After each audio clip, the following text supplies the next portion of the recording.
This was my other necessity. I cannot come to Utah, come to Hunt Expo, know that this guy's walking around and not sit down, shake hands smilingly, Thanks, brother. give a big old man hug. I fanboyed out about an hour and a half ago, so I just wanted to sit down with you, man, and you provide a lot of inspiration, motivation, and just smiles to a lot of people, man, me included. And I just wanted to have an opportunity to sit down, go fast and furious for the podcast, and all right, say how much I appreciate you and love you. And yeah, man, it's just it's been fun following along and getting to know you, through social, and then our interactions have been a little more than that. We podcasted before too, but it's just one of those things. I was talking to somebody today, and I said, yeah, I'm trying to find Michael Merrill, and I kid you not, that response. The response that I've gotten has been across the board. Michael Merrill, Joe, one of the owners of Initial Ascent. Oh man, when Michael gets over here, yeah, I want to meet Michael. I follow Michael. It's great. Do you realize how many people you impact? No. I don't think you think about it. It's I'm crazy. just like you, just trying to, spread the love and trying to be positive and do good things, right? Help other people grow myself, and the rising tide lifts all ships, and I believe in that, and I believe in lifting others, and that's how we raise ourselves. That's it. Is that helping others? It pulls the focus off of us, but it fulfills us more than any focus we can put on ourselves when we're focused on the folks around us or the folks we're influencing. It's an amazing thing, man, and I've learned a lot of that in the last year with this podcast, right? It's weird how social media can affect us, but I've learned that from guys like you, Keith, Sid. Just hell yes, man. So you've been going hard since elk season, buddy. Yeah, a little bit. Hard, Right? I've had a few hunts under my belt, and I keep going and always training for the next one. Always trying to, I love the mentality of there is no off season. We're always preparing for whatever's next, and it's important that we continue to do that, even if we don't know what that is. Right. Just be ready for anything, and put yourself in a position so not only can you be prepared physically, but more importantly mentally. Mm-hmm. Always on your game, always trying to see what you can do to improve yourself and the people around you. And that translates to our day-to-day, right? I mean, and that's a lot of what we do is relate this stuff to hunting, but it really translates into our day-to-day activities in life. For me, it's made me better using that mentality and that mindset. As a father, as a husband, in my professional life, it's just great, man. What about so tell us about the elk season. So you had a heck of a scouting season. You had cameras out, elk abound, and not a rough go, but a rough go, right? No tag was punched. And then now you're in chasing, you got to step to the side there, shorty. Camera's going. That's Freddie, Game Changer Calls, Freddie Lopez. He just interrupted this podcast with this beautiful gentleman right here. Guest appearance. Slide into the DMs. Yo.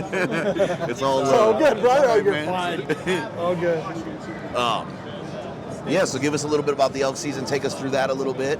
And then we got to hear about the cats, man. We've been chasing cats for a minute now. Yeah, I have.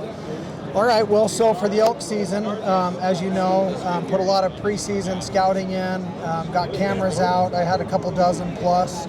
As you know, some of our mutual friends like Keith Naylor, he came and helped me, which was just so kind of him. I mean, I didn't know him from Adam. In fact, he explained it that he didn't know me from a ham sandwich before all this in person, but right. Social media, same thing. Mm-hmm. What a blessing to connect people of like mind, and also to have an opportunity to help each other. So got with Keith before the season, spent a weekend, we went out scouting, and he showed me where some of the trail cameras he had out were, and we looked at different bulls he had on there, and found one that I really liked. It was the biggest bull we ended up seeing the whole time. So I put a bunch more cameras out in the area, and so we spent a lot of time every weekend, every chance I could get. I was down there starting in July into August until the middle of the month when the hunt started. So we had a pretty good sense of the bull we wanted to go after and the area that he was in. And so lo and behold, opening morning, almost 7 a.m., the sun's coming up over, and all of a sudden, and we were just checking trail cameras, the bull that we were after comes walking out into the meadow. Yeah, really beautiful 6-point. We figure he was somewhere in the 360, almost 370 range, full velvet. Goodness. He had a really nice 5x6 with him that he'd been hanging around with. We had a lot of camera shots and video of.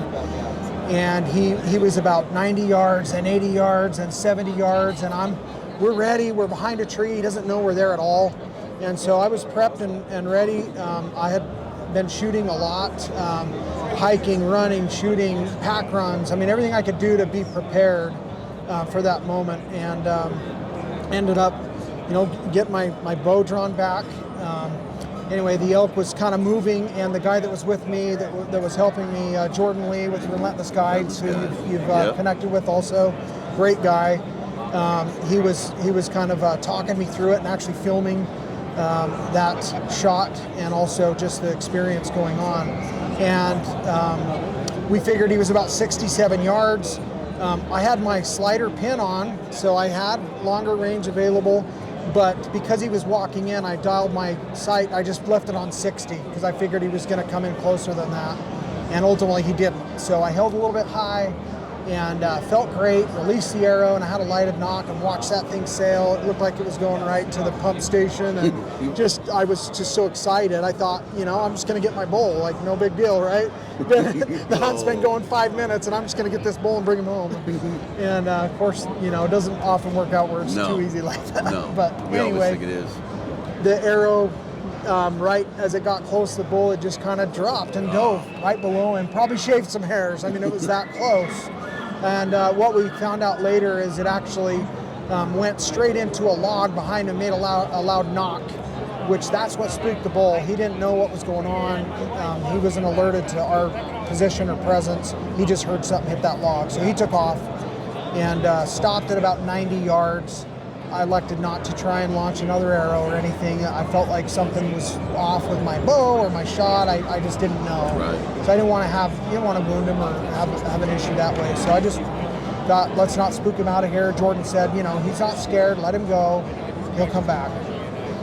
So, brokenhearted and, just totally beside myself. Here's the moment. Everything, all the training, hundreds of hours of, prep. And everything I'd envisioned happened except for that arrow hitting the target. Right. So part of the deal, right? Well, I was going to say, so goes the game, but those are the situations that draw the best from us. Yeah. Right. That's where we look for that improvement. If it was as easy as 5 minutes in the hunt, draw back, let it go, dead, would you go back? Yeah. Right. You know what I mean? It doesn't. There's no motivation in most of us for that easy scenario. Right. We're looking for that work. So now we got the mountain lion chase, man. I've been like, are we on a cat now? Are we getting a cat now? Yeah, right. How's that been playing out? That seems like a rough one, but a beautiful thing to watch dogs work and chase. And It's been amazing. I've never had a cougar draw tag like that. So this is a new experience for me. The country that it's in, have the good fortune of having my awesome nephew, Brady Lovelace with Lone Tree Outfitters, an incredible guide, very successful at punching tags on cougars and bear, elk, and other game, full guide service. But I've been able to go out with him 5 or 6 times.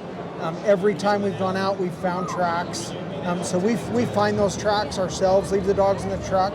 Once we cut a track somewhere, if it looks like a good track, we'll get the dogs out and get them on it. So just about every time we've been out, we've had an opportunity.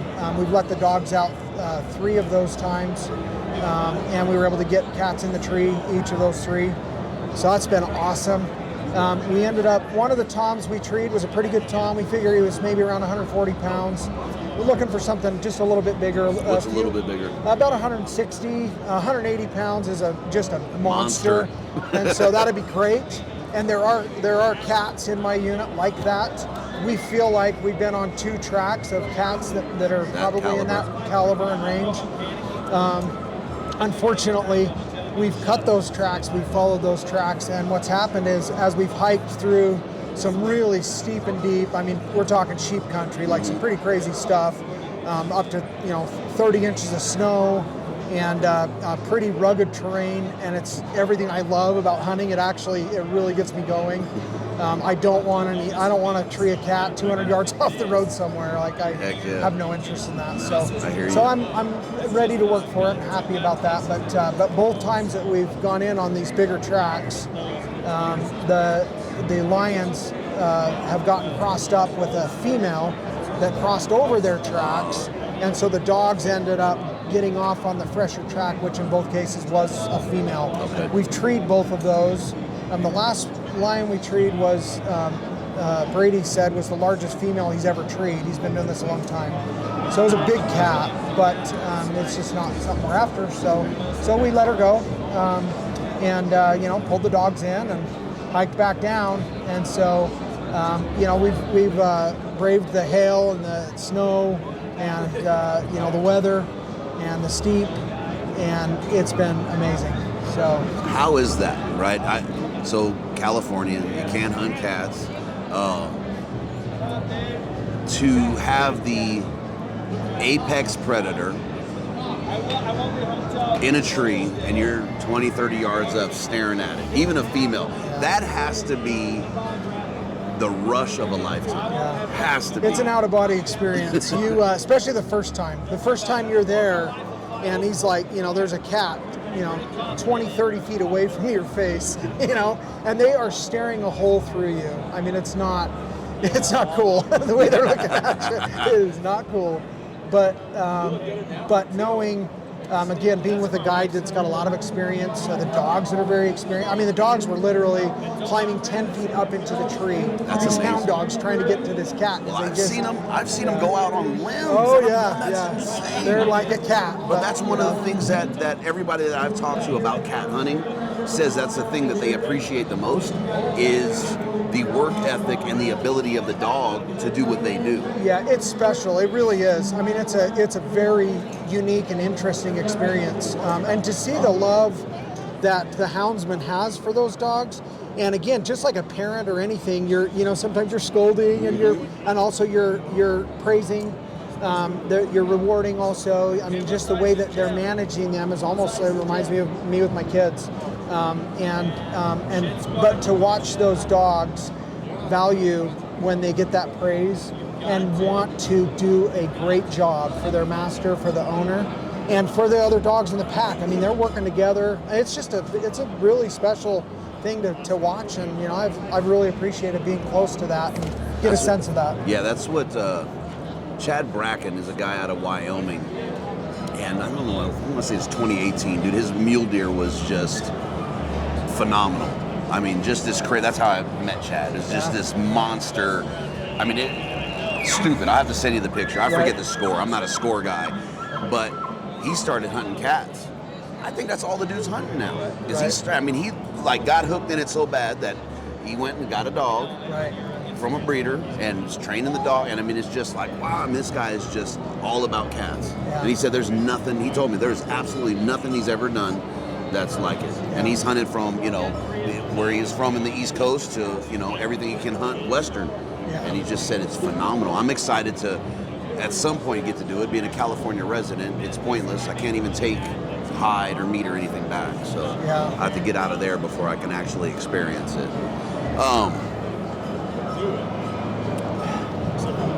Community.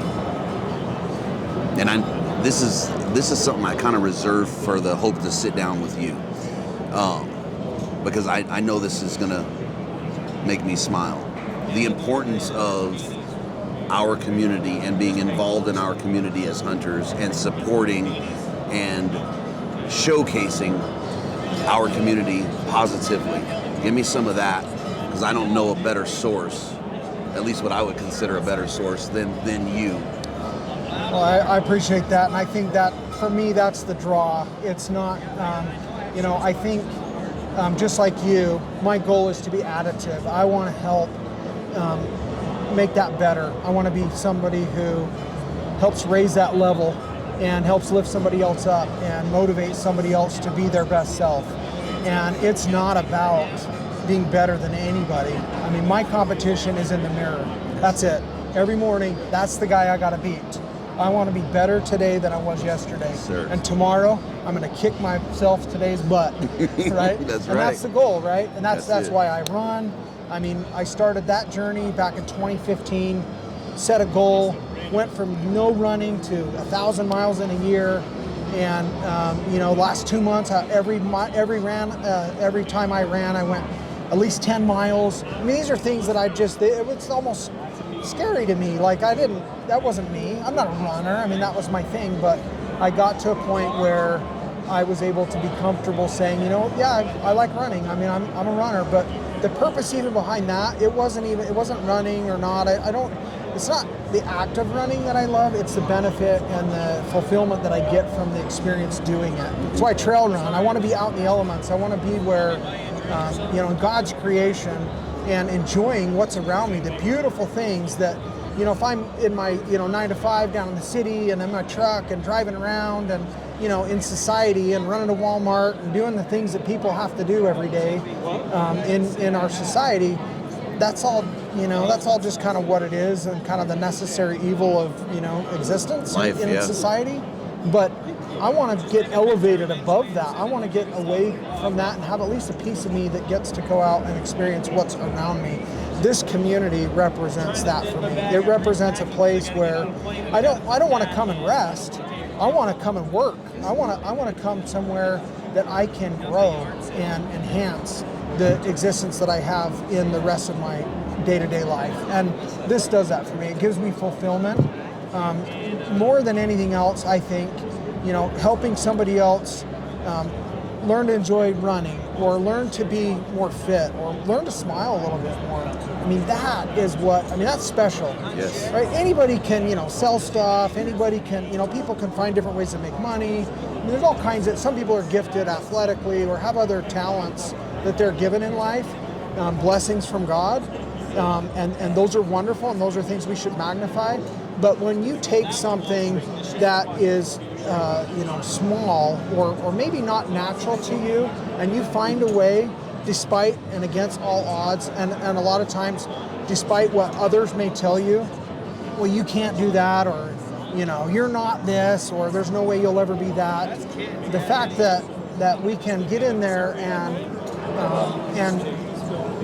have a chemical change where we're actually changing what that thing exists as and make it something so much better and more that's what I'm after. I want to, when I leave this rock, I want to have made a difference. Right. I want to be a better place because I was here.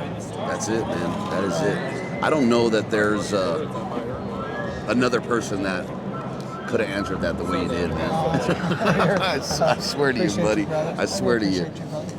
So I just wanted to make it fast and furious. I think I'm going to end that on that because I don't know that we need to take anything else but that away from sitting down with Mr. Merrill. But man, I appreciate you. I love everything you're about and you do, man. Thank you. Appreciate you. Truly do. All right.